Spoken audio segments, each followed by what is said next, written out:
কৰিলে বাবাই সমস্ত নামটোহে শিৱৰ শংকৰ কিন্তু আচলতে ঈশ্বৰেহে অৱতাৰ গ্ৰহণ কৰিলে সেইকাৰণে আমাৰ গুৰু ভতিমাটো উল্লেখ কৰি থৈ গৈছে মাধৱ পুৰুষে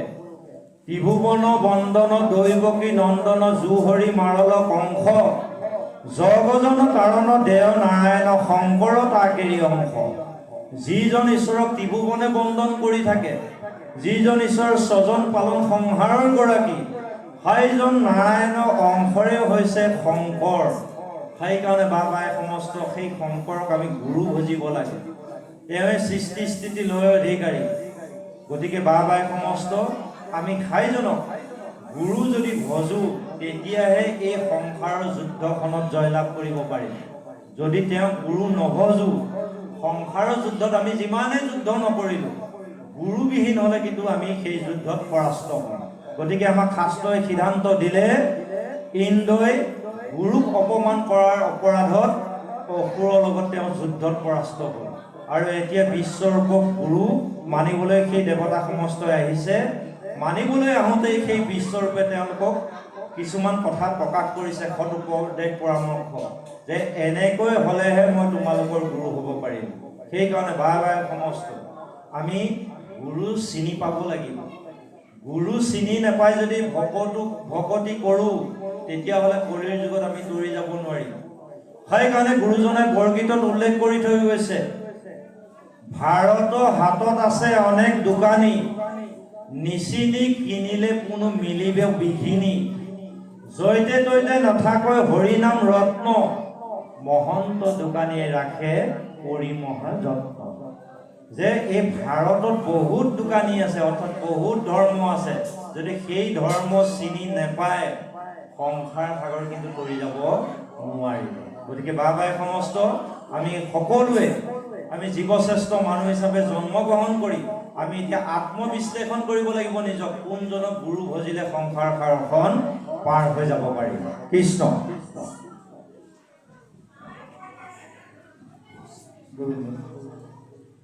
ইৰাম সেই নাৰায়ণ গব চক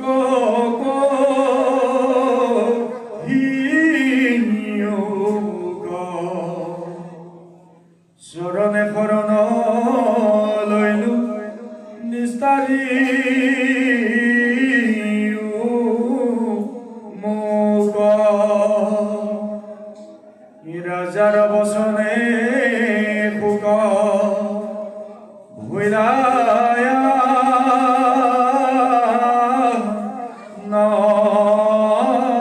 নন্দ্ৰিত্ৰ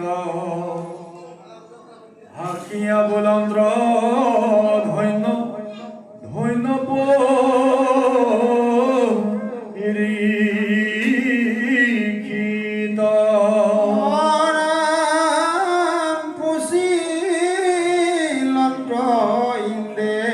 পৰিকীত ৰূপে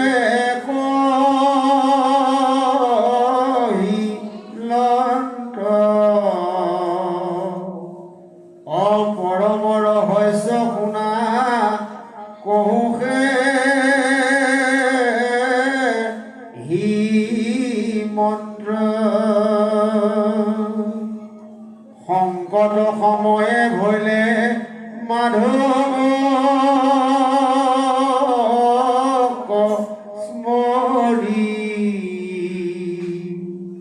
অপহিব ভকতি ভাবে অমহাযত্ন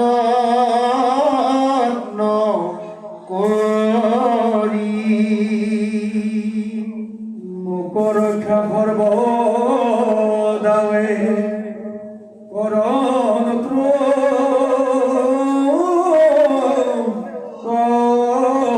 হৰি গৰুৰত চৰি আপ ৰমজ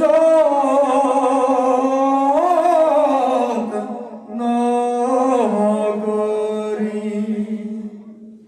শংখ চক্ৰ চৰ্ম শংকৰ্গ গদা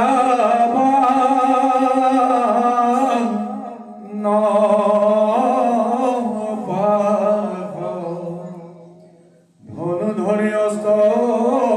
ভুজ জগত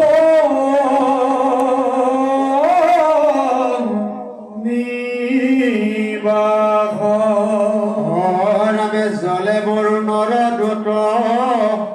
অসুৰত হন্তে অমুকৰা সন্তোক মৎস্য ৰূপী ভগৱন্তে এ থলেৰা সন্তোক টিপি কমজে মন আকাশত বিশ্বৰূপে কৰন্তু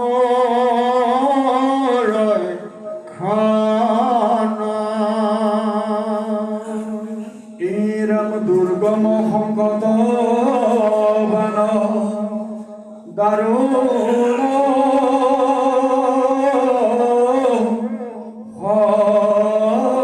সংগ্ৰামে মোক ৰক্ষা কৰ ত্ৰুক নৰসী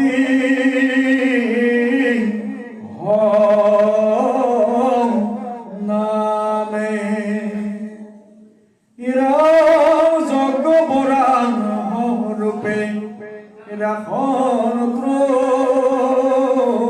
প্ৰথত অজিতুৰ ধাৰিলা ভূমি প্ৰলয়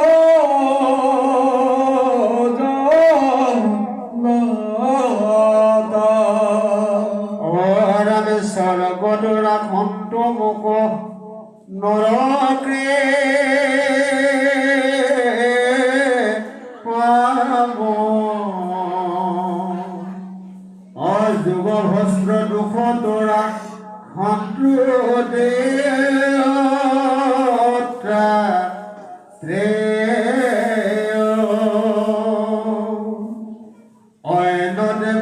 অন্য দেৱ ভয় তোৰা সন্তু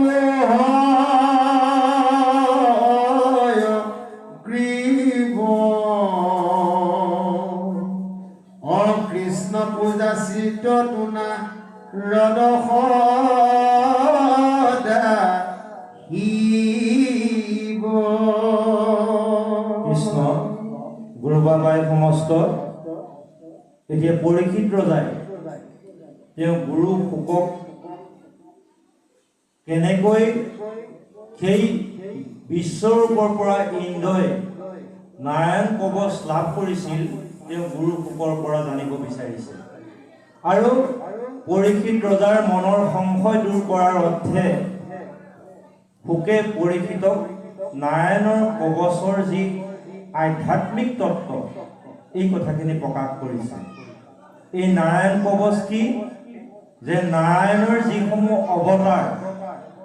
জন্ম কৰ্ম সৰ্বক্ষণতে মুখেৰে কীৰ্তন কৰা কৰ্ণপথেৰে শ্ৰৱণ কৰা আৰু কৃষ্ণক যদি সুদৃঢ়ভাৱে কায় বাক্য মন সমৰ্পণ কৰি পেলাই ভগৱন্তৰ জন্ম কৰ্ম গুঞ্জক চৰিত্ৰৰ কথাবিলাক মুখেৰে কীৰ্তন কৰি কৰ্ণপথেৰে যদি শ্ৰৱণ কীৰ্তন কৰিব পাৰে অনায়াসে বোলা খাইজনে সেই কবচটো ধাৰণ কৰিব পাৰে এতিয়া বিশ্বৰূপৰ জৰিয়তে ইন্দ্ৰই নাৰায়ণ কবচটো লাভ কৰিব প্ৰথমেই কৈছে যে সেইজন সৃষ্টি স্থিতি লয় অধিকাৰী নাৰায়ণ তেওঁ গৰুৰ বাহনত আৰোহণ কৰে আৰু সেইজনৰ শংখ চক্ৰ গদা পদ্ম চৰ্ম খৰ্গ বাং পাশ এয়া অষ্টভুজ ধৰি এই জগতত তেওঁ নিবাস কৰে সেইজন ভগৱন্তই মৎস্যৰূপেও অৱতাৰ গ্ৰহণ কৰে আৰু মৎস্যৰূপে অৱতাৰ গ্ৰহণ কৰি তেওঁ সমস্তকে ভকতিৰ জৰিয়তে কেনেকৈনো জীৱই উদ্ধাৰ কৰিব পাৰে সেই যুগত তেওঁ জন্ম কৰ্ম গুঞ্জক চৰিত্ৰবিলাক তেওঁ প্ৰচাৰ প্ৰসাৰ কৰি থৈ যায় আৰু সেইজন ভগৱন্তই তেওঁ নৰসিংহৰ নামেৰে অৱতাৰ গ্ৰহণ কৰে যজ্ঞ ৰূপেও তেওঁ অৱতাৰ গ্ৰহণ কৰে এনেকৈ তেওঁ দত্তাত্ৰয় হয়গ্ৰীৱ নাৰদ এনেকৈ অৱতাৰ গ্ৰহণ কৰি যুগে যুগে ভকতিক স্থাপন কৰে আৰু তেনেকৈ সেই নামবিলাক যদি লৈ যাব পাৰে এই সাংসাৰিক লোকসকলে সেই অভেদ কবচটো বোলে তেতিয়া লাভ কৰে। এতিয়া বাই সমস্ত ইন্দ্ৰই নাৰায়ণৰ কবচ লাভ কৰি পেলাই অসুৰৰ লগত যুদ্ধ কৰিলে, সেই যুদ্ধত অসুৰ কিন্তু পৰাস্ত হ'ল। এতিয়া আমি কি কবচ পৰিধান কৰিব লাগিব? আমি এই কলিৰ যুগত আমি কলিৰ যুগত বোলে ৰাম নামৰ অভেদ কবচটো পৰিধান কৰিব লাগে। তেতিয়াহে এই সংসাৰৰ যুদ্ধখনত আমি জয়লাভ কৰিব পাৰিম। সেইকাৰণে মাধৱ পুৰুষে নামঘোষাত উল্লেখ কৰি থৈ গৈছে যে ৰাম নামৰ অভেদ কবচ সদায় যিটো জনে পিন্ধয়, তিনি গুণ বৃত্তি অস্ত পহাৰে তাকো আৰু নিপিন্ধয়। ৰাম নামৰ অভেদ কবচটো যদি সদায় পিন্ধিব পাৰোঁ, মুখেৰে কৃষ্ণৰ কথা, কৰ্ণপথেৰে কৃষ্ণৰ কথা শ্ৰৱণ, কায় বাক্য মন সমৰ্পণ,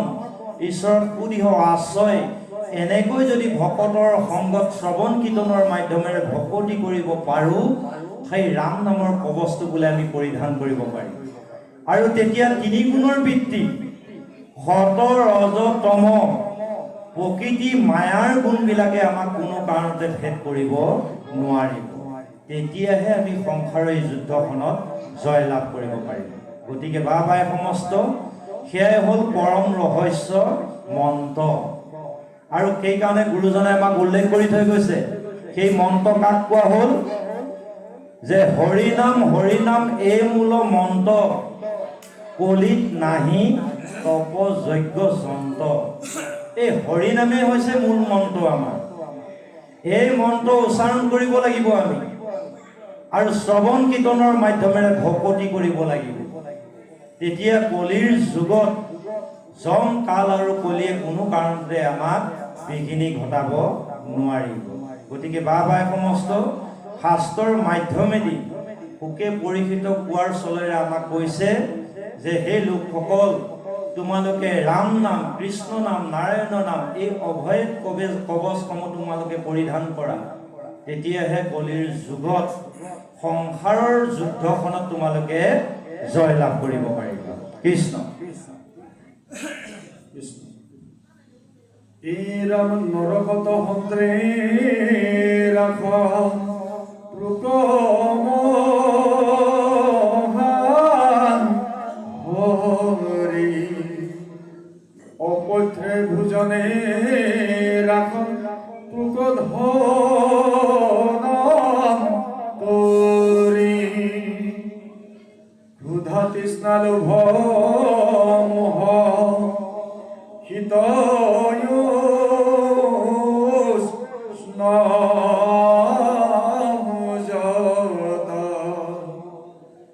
ঋষভে ঈশ্বরে মুখ রাখন্ত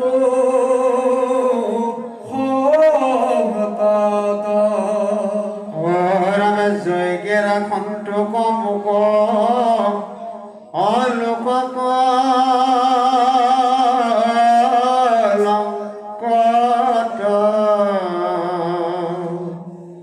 বলভদ্রে রাখন্ত দুর্ঘট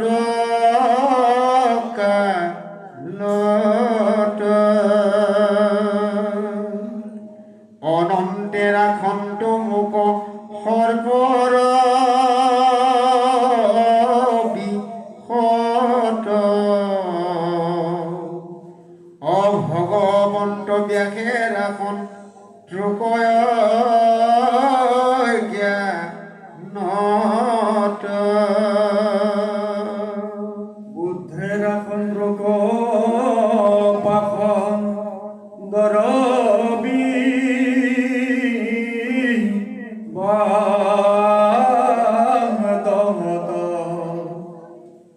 কলকি রাখন রোগ কলি মলপা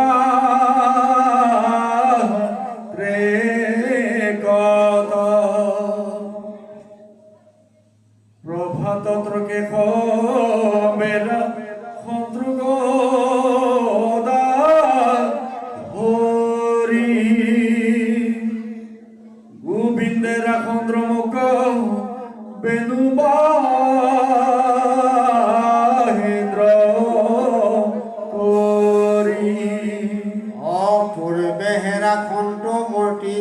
ধৰি নাৰায়ণ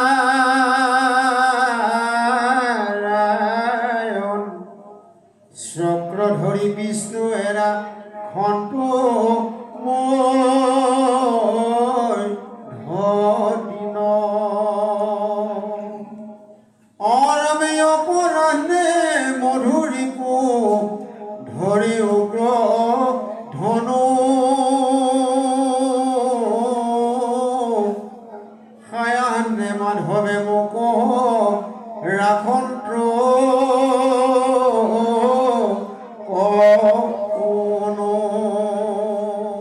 সন্ধ্যাকাল শিখি কেশ ৰাখন্ত্ৰ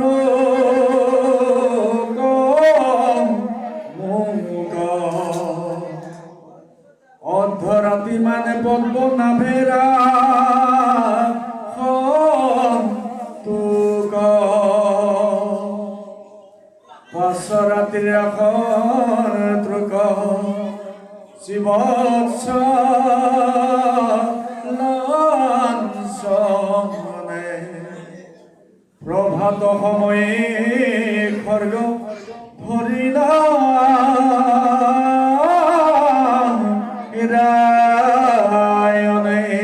কৃষ্ণ গুৰু বাবাই সমস্ত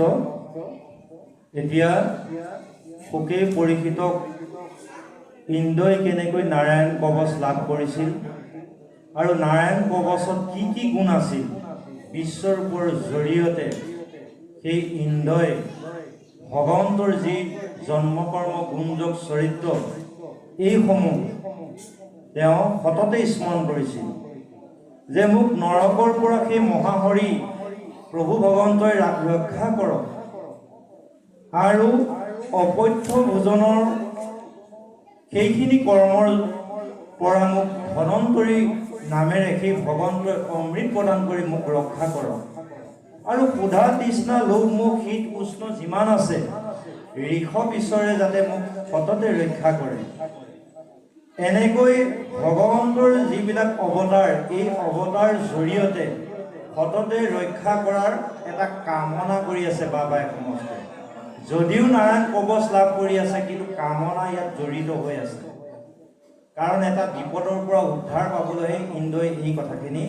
নাৰায়ণ কৱচটো লাভ কৰিছে আৰু শেষত ক'লে পুৱা সেইজন নাৰায়ণে মূৰ্তি ধাৰণ কৰি মোক ৰক্ষা কৰক আৰু মধ্য দিনত সেই বিষ্ণুৱে মোক ৰক্ষা কৰক দিনৰ যিটো দুপৰ সময় বিয়লি সময়ত সেই মধুৰূপু সেই ভগৱন্তই মোক ৰক্ষা কৰক সন্ধিয়া সময়ত মোক মাধৱে ৰক্ষা কৰক এনেকৈ ভগৱন্তক প্ৰতিটো সময়তে ৰক্ষা কৰাৰ কাৰণে এটা কামনাৰ জৰিয়তে এই নাৰায়ণ কৱচটো লাভ কৰি আছে বাবাই সমস্ত এয়া কিন্তু কামনা হৈ আছে তেওঁ সততে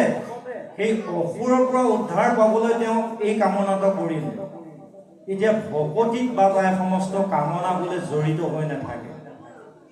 যদিও আমাক শাস্ত্ৰই প্ৰকাশ কৰি আছে ইন্দ্ৰই নাৰায়ণ কৱচ লাভ কৰিছে কামনা কৰি আছে তেওঁ কিন্তু ভকতে বোলে কামনা কৰিব নালাগে যদি কামনা কৰে ভগৱন্তই ফল দিব সেই ফলটো হ'ব মায়াময় আৰু বিনাশী সেইকাৰণে প্ৰহ্লাদে দৈত্য শিশুসকলক কৈছিল হেৰা দৈত্য শিশুসকল ভজিয়া কৃষ্ণক যিটো কামনা কৰয় কৰন্ত পূৰণতাক ইটো সত্য হয় তথাপি কৃষ্ণৰ নাহি সন্তোষ মনত হবে মায়াময় ইন্দ্ৰিয়ৰ ভোগজত যে প্ৰহ্লাদে দৈত্য শিশুসকলক কৈছিল হেৰা দৈত্য শিশুসকল কৃষ্ণক ভজি যদি কামনা কৰা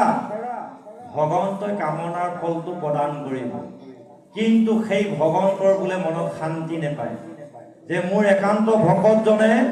মায়াময় বিনাশী বস্তু এটাহে বিচাৰিলে ঈশ্বৰ বোলে সন্তুষ্ট নহয় ঈশ্বৰ উৎপিচ লাগি থাকে মনত সেইকাৰণে বাবাই সমস্ত আমি নিষ্কাম ভাৱেৰেহে কৃষ্ণক ভকতি কৰিব লাগে কামনাহীনভাৱে যদি কৃষ্ণৰ চৰণ চিন্তন কৰে তেতিয়াও ভগৱন্তই বোলে ফল প্ৰদান কৰে এতিয়া আমি মনতে ভাবোঁ আৰু কামনা নকৰিলে ঈশ্বৰে নিদিব নিষ্কাম ভাৱেৰে যদি কৰোঁ ভগৱন্তই ফল লাভ মানে আমাক কৃপা নকৰিব এনেকৈ আমি ভাবি থাকোঁ আচলতে ভগৱন্তই বোলে নুখুজিলেও ফল প্ৰদান কৰে আৰু এয়া গীতাৰ 2য় অধ্যায় সাংখ্য যুগত প্ৰভু ভগৱন্ত কৃষ্ণই অৰ্জুনক ক'লে হে অৰ্জুন মই নুখুজিলেও মোৰ ভকতক ফল প্ৰদান কৰি থাকোঁ কেনেকৈ কৰি থাকোঁ তুমি শুনা কৃষ্ণে বোলে তাৰ হেতু শুনা মহাবল নুখুজিলেও ঈশ্বৰে আপুনি দেন্ত ফল যেন আদি শিশু চাৱা ভক্ষ নুখুজয় স্নেহে থাকি তথাপিতো মাতৃ স্তনদেৱ যে হে অৰ্জুন মই নুখুজিলেও মোৰ ভকতজনক ফল প্ৰদান কৰোঁ কেনেকৈ কৰোঁ এগৰাকী মাতৃয়ে কোলাত কেঁচুৱা লৈ থাকিলে সেই কেঁচুৱাটিয়ে মাকৰ স্তনপান কৰিব নিবিচাৰিলেও মাকগৰাকীয়ে সততে কেঁচুৱাটোক স্তনপান কৰাই থাকে মাকে মনতে ভাবে যে কেঁচুৱাটোৱে মুখেৰে মাত দিব নোৱাৰে সেইকাৰণে ভোক পিয়াহ লাগি থাকিবও পাৰে সেইকাৰণে সততে মাকগৰাকীয়ে তেওঁৰ স্তনপান কৰাই থাকে ঠিক তেনেকৈ ভগৱন্তইও তেওঁ একান্ত ভকতসকলক মনেৰে নিবিচাৰিলেও ভগৱন্তই ফল প্ৰদান কৰি থাকে কাৰণ ভগৱন্ত অন্তৰ্যামী কোনজন ভকতক কি দিব লাগে তেওঁ গম পায় আৰু এই উদাহৰণ আছে ভাগৱতৰ 10ম স্কন্ধত যেতিয়া সুদামা বিপ্ৰই ভাৰ্যাৰ আহ্বান ক্ৰমে তেওঁ দ্বাৰকালৈ গৈছিল কৃষ্ণৰ ওচৰলৈ লগত কি নিছিল ভাৰ্যাই খুজি মাগি পোৱা 4 মুঠি চাউল কাষলতিৰ তলত লুকুৱাই পেলাই মনে মনে তেওঁ শৈশৱৰ সখা কৃষ্ণৰ ওচৰলৈ গৈছিল ভাৰ্যাৰ মনত এটা কামনা আছিল যে আমাৰ যিমান দুখ দুৰ্গতি তোমাৰ শৈশৱৰ সেই বন্ধু কৃষ্ণৰ ওচৰলৈ তুমি যোৱাৰ লগে লগে মনৰ কথাখিনি প্ৰকাশ কৰিবা নিশ্চয় কৃষ্ণই আমাক কিবা এটা হ'লেও কৃপা কৰিব এই বুলি ভাৰ্যাই কামনা কৰি পঠালে তেওঁ স্বামীয়ে যাই পেলাই দ্বাৰকা পালে দ্বাৰকাত সেই ভগৱন্তই তেওঁ শৈশৱৰ বান্ধৱক দেখা পোৱাৰ লগে লগে পাঠ্য ঐক্য দি তেওঁক নানা ধৰণৰ অমৃত পান কৰাই ৰত্নৰ পালেঙত শয়ন কৰাইছে আৰু সেই সময়ত প্ৰভু ভগৱন্ত কৃষ্ণই তেওঁ শৈশৱৰ বান্ধৱক ক'লে হেৰা তুমি মোলৈ কি লৈ আহিছা তুমি মোক দিয়া তেতিয়া কিন্তু তেওঁ বান্ধৱে সেইজন সুদামা বিপ্ৰয়ে সেই 4 মুঠি চাউলটো উলিয়াই দিয়া নাছিল লাজ কৰিছিলে যে কৃষ্ণ ইমান ঐশ্বৰ্যশালী ইমান খা সম্পত্তি অধিকাৰী সেইজনক মই কেনেকৈ 4 মুঠি চাউলটো উলিয়াই দিওঁ এতিয়া ভজা চাউল অন্তৰ্যামী ভগৱন্তই জানি পেলাই জোৰ কৰি তেওঁৰ পৰা এমুঠি গ্ৰহণ কৰিলে এমুঠি চাউল গ্ৰহণ কৰাৰ লগে লগে ইন্দ্ৰতকৈ ঐশ্বৰ্যশালী হ'ল সুদামা বিপ্ৰই কিন্তু বিচৰা নাছিলে একো নিবিচাৰিলে ভগৱন্তই তেওঁৰ পৰা এমুঠি চাউল গ্ৰহণ কৰাৰ লগে লগে তেওঁ ইন্দ্ৰতকৈ ঐশ্বৰ্যশালী হ'ল ঘূৰি আহি নিজৰ ঘৰটোকে চিনি নোপোৱা হ'ল সেইকাৰণে বাবাই সমস্ত আমি নিষ্কামভাৱে ভকতি কৰিব লাগিব সেই ভকতি হ'ব অবিনাশী যদি কামনা কৰোঁ বিনাশী হ'ব এয়া ইন্দ্ৰই স্বৰ্গৰ ৰাজ্যখন পুনৰ নিজৰ অধীনলৈ অনাৰ এটা প্ৰয়াস কৰিছে কামনা কৰি আছে পাব ভগৱন্ত কামনা কৰিছে পাব কিন্তু বাৰে বাৰে অসুৰ হাতত তেওঁলোকে পৰাস্ত হৈ পেলাই তেওঁলোকে চাৰিওদিশে পলাই ফুৰিব লাগিব সেইকাৰণে কামনা কৰিলে তাৰ ফলটো হ'ব বিনাশী বাবাই সমস্ত আমি অবিনাশী ফলটো ল'ব লাগে ক'ত আছে অবিনাশী ফল ভাগৱতৰ বৃক্ষডালি অবিনাশী ফল সন্ত সাধুৱে পাৰি খাই পাপীও নাযায় তল এই ভাগৱতৰ বৃক্ষডালিত লাগি আছে অবিনাশী ফলটো এয়া কৃষ্ণৰ একান্ত ভকতসকলে পাৰি খাব জানে কেনেকৈ এই ফলটো গ্ৰহণ কৰিব লাগে আৰু এই ভকতৰ সংগত যদি কোনোবা এজন মহাপাপীও এটা চুকত বহি পেলাই এই ফলটো গ্ৰহণ কৰি আছে অজ্ঞান ভাৱেৰে ভাইজনো অধোগতিলৈ যাব নালাগে ভাইজনো বোলে ঊৰ্ধ্বগতিলৈ যাব পাৰে ইমানেই ভগৱন্তৰ মহিমা সেইকাৰণে বাবাই সমস্ত নিষ্কাম ভাৱেৰেহে আমি কৃষ্ণৰ চৰণ সেৱা কৰিব লাগে কৃষ্ণ